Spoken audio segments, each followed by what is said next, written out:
Hoje, a história da humanidade sofre sua primeira grande ruptura. Veremos o momento exato em que o paraíso foi perdido. O primeiro assassinato entre irmãos da história e a origem de uma linhagem que mudaria o mundo.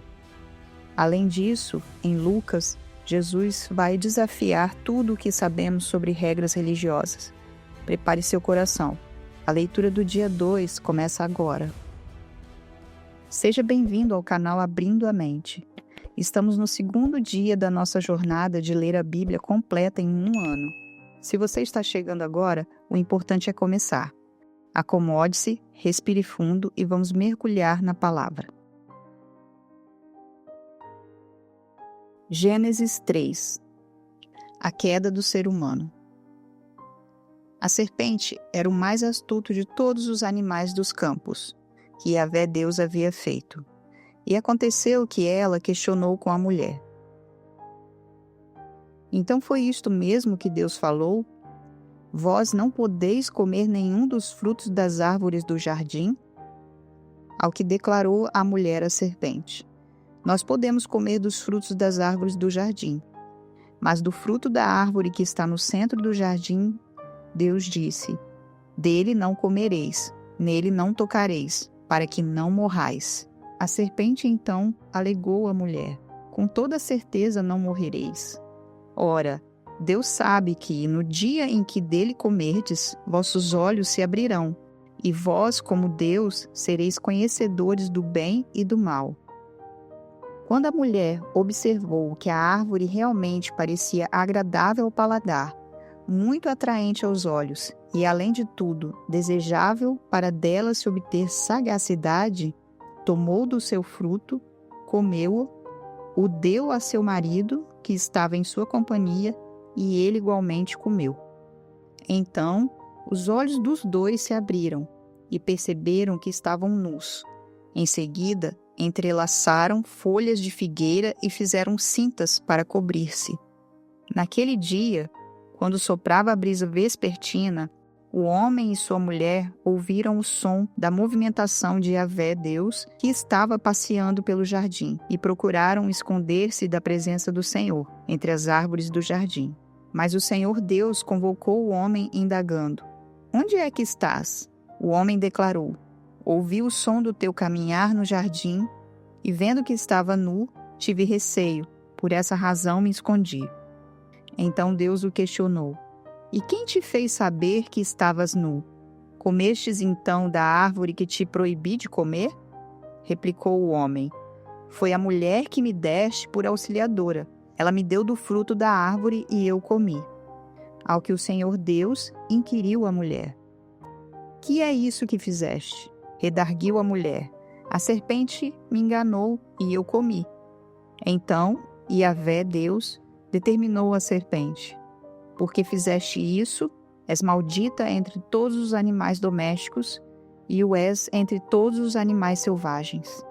Rastejarás sobre o teu próprio ventre e comerás do pó da terra todos os dias da tua vida. Estabelecerei inimizade entre ti e a mulher, entre a tua descendência e o descendente dela, porquanto este te ferirá a cabeça e tu lhe picarás o calcanhar. Para a mulher, sentenciou o Senhor: multiplicarei grandemente o teu sofrimento na gravidez. Em meio à agonia, darás à luz filhos, e seguirás desejando influenciar o teu marido, mas ele te dominará. Então voltou-se para o homem e ordenou: por que escutaste a voz da tua mulher e comeste da árvore que eu te proibira comer? Maldita é a terra por tua causa. Com sofrimentos obterás do solo o teu alimento todos os dias da tua vida. A terra produzirá espinhos e ervas daninhas, e tu terás de comer das plantas do campo. Com o suor do teu rosto comerás o teu pão, até que voltes ao solo, pois da terra foste formado, porque tu és pó, e ao pó da terra retornarás. Assim, Adão deu à sua mulher o nome de Eva, porquanto ela seria mãe de toda a humanidade. Fez Yahvé Deus túnicas de pele e com elas vestiu Adão e Eva, sua mulher. Então declarou Yahvé Deus: eis que agora o ser humano tornou-se como um de nós, conhecendo o bem e o mal. Não devemos permitir que ele também estenda a sua mão e tome do fruto da árvore da vida, e comendo possa viver para sempre. Por isso, o Senhor expulsou o ser humano do jardim do Éden e fez que ele lavrasse a terra da qual havia sido formado. Deus baniu Adão e Eva, e no lado leste do jardim do Éden estabeleceu seus querubins e uma espada flamejante que se movia em todas as direções, evitando assim que alguém tivesse acesso à árvore da vida. Gênesis 4. O primeiro homicídio. Então Adão teve relações sexuais com Eva, sua mulher. Ela concebeu e deu à luz Caim, e declarou: com a ajuda do Senhor tive um filho. Voltou a engravidar, e desta vez lhe nasceu Abel, irmão de Caim. Abel tornou-se pastor de ovelhas, e Caim cultivava a terra. Passado o tempo, Caim apresentou alguns produtos do solo, em oferenda ao Senhor. Abel, por sua vez, ofereceu as primícias e a gordura de seu rebanho. Ora, o Senhor aceitou com alegria a Abel e a sua oferta. Todavia, não se agradou de Caim e de sua oferenda, e por esse motivo Caim ficou muito irado, e seu semblante assumiu uma expressão maligna. Então o Senhor abordou Caim: por que estás furioso? E por qual motivo teu rosto está transtornado? Se procederes bem, não é certo que serás aceito? Entretanto, se assim não fizeres, sabe que o pecado espreita a tua porta e deseja destruir-te? Cabe a ti vencê-lo. Contudo, propôs Caim a seu irmão Abel: saiamos, vamos ao campo. E quando estavam no campo, aconteceu que Caim se levantou contra Abel, seu irmão, e o matou. Então o Senhor inquiriu Caim: onde está teu irmão Abel? Retrucou Caim: não sei, acaso sou eu o protetor do meu irmão? Exclamou o Senhor: que fizeste? Ouve, da terra o sangue do teu irmão clama a mim. Portanto, agora és mais amaldiçoado que a terra que abriu a boca para tragar de tuas mãos o sangue do teu irmão. Quando cultivares o solo, este não te fornecerá mais da sua força, serás um fugitivo errante pelo mundo. Apelou Caim ao Senhor: meu castigo é maior do que posso suportar. Vê, hoje tu me expulsas desta terra, e terei de me esconder da tua face. Serei um fugitivo errante pelo mundo, e qualquer que me encontrar me matará. Contudo, o Senhor lhe asseverou: não acontecerá assim. Se alguém matar a Caim, sofrerá 7 vezes a vingança. E o Senhor colocou em Caim um sinal, para que ninguém que viesse a encontrá-lo o matasse. Caim se retirou da presença do Senhor e foi morar na terra de Nod, a leste do Éden. A descendência de Caim. Então Caim coabitou com sua mulher. Ela engravidou, deu à luz Enoque. Depois Caim fundou uma cidade, a qual deu o nome do seu filho, Enoque. Enoque foi pai de Irade, que foi pai de Meujael, que foi pai de Metusael, que foi pai de Lameque. Lameque tomou para si 2 esposas. Uma se chamava Ada e a outra Zilá. Ada deu à luz um filho chamado Jabal, que foi o antepassado dos que criam rebanhos e vivem em tendas. Jabal tinha um irmão chamado Jubal, antepassado de todos os músicos que tocam harpa e flauta. Zilá também deu à luz um filho, chamado Tubal-Caim, artífice de todo instrumento cortante, de bronze e de ferro. A irmã de Tubal-Caim foi Naamá.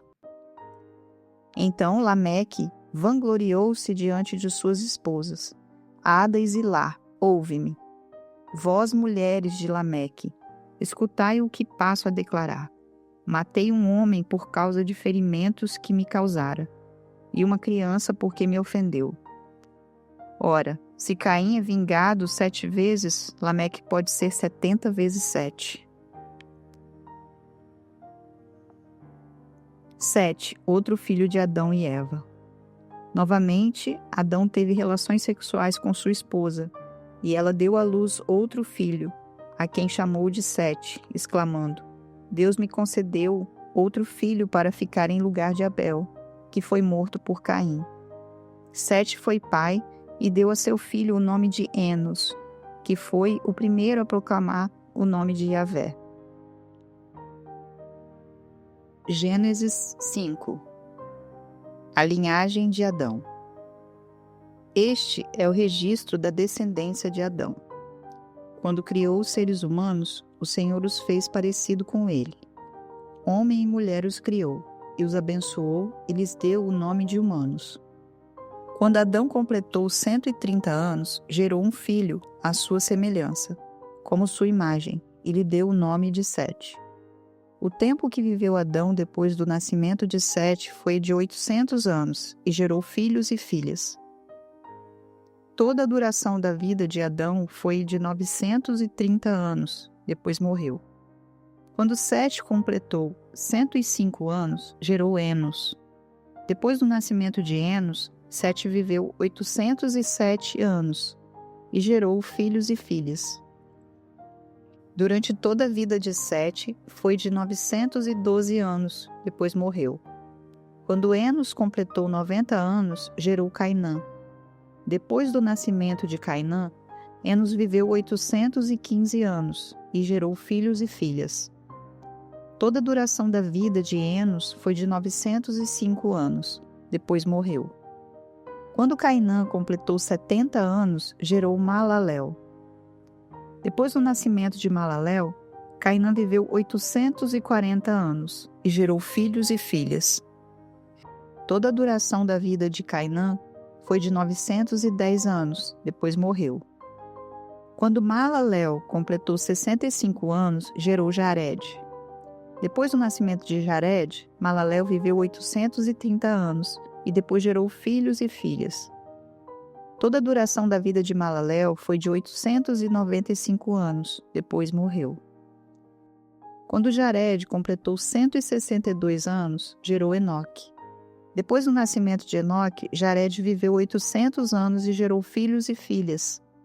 Toda a duração da vida de Jared foi de 962 anos, depois morreu.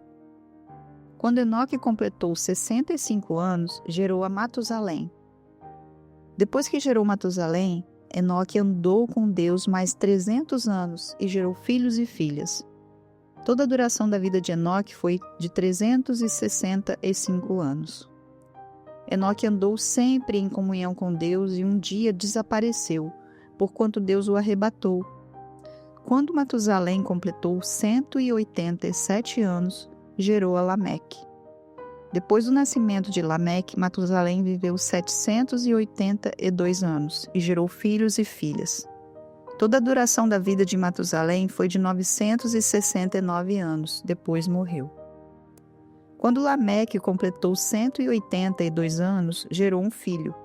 Deu-lhe o nome de Noé, porque profetizou ele: Este nos aliviará do nosso árduo trabalho e do sofrimento de nossas mãos, causados pela dureza desta terra, que o Senhor amaldiçoou. Depois do nascimento de Noé, Lameque viveu 595 anos e gerou filhos e filhas. Toda a duração da vida de Lameque foi de 777 anos, depois morreu. Quando Noé completou 500 anos, já havia gerado Sem, Cã e Jafé.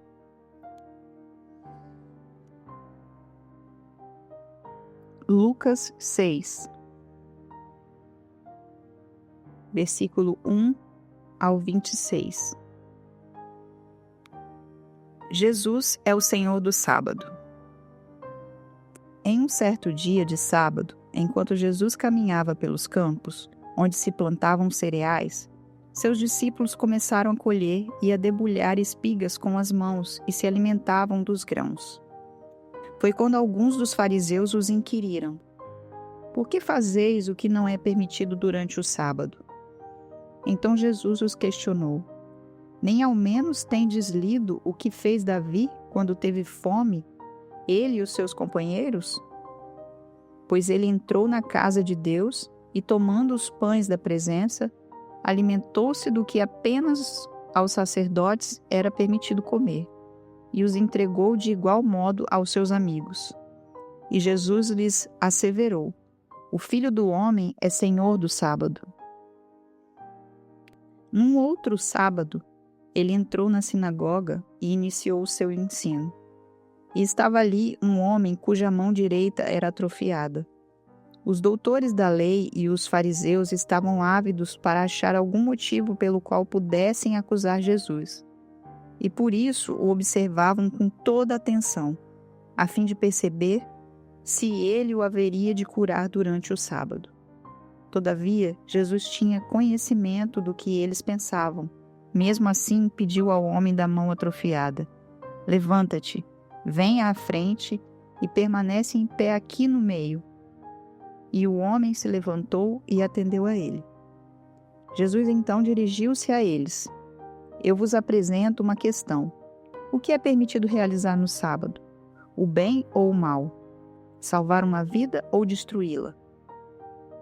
E Jesus olha atentamente para cada um dos que estão à sua volta e ordena ao homem: estende a tua mão. O homem a estendeu, e ela foi instantaneamente restaurada. Contudo, eles ficaram enraivecidos e começaram a tramar entre si sobre que fim dariam a Jesus. Jesus escolhe seus 12 apóstolos. E ocorreu naquela ocasião que Jesus se retirou para um monte a fim de orar, e atravessou toda a noite em oração a Deus. Logo ao nascer do dia, convocou seus discípulos e escolheu dentre eles 12, a quem também designou como apóstolos: Simão, a quem deu o nome de Pedro, seu irmão André, Tiago, João, Filipe, Bartolomeu, Mateus, Tomé, Tiago, filho de Alfeu, Simão, conhecido como Zelote, Judas, filho de Tiago, e Judas Iscariotes, que se tornou o traidor. Então desceu Jesus com os apóstolos e parou num lugar plano. Estavam ali reunidos muitos dos seus discípulos e uma enorme multidão vinda de toda a Judéia, de Jerusalém e do litoral de Tiro e de Sidom. Pessoas que vieram para serem ensinadas por ele e curadas de suas doenças.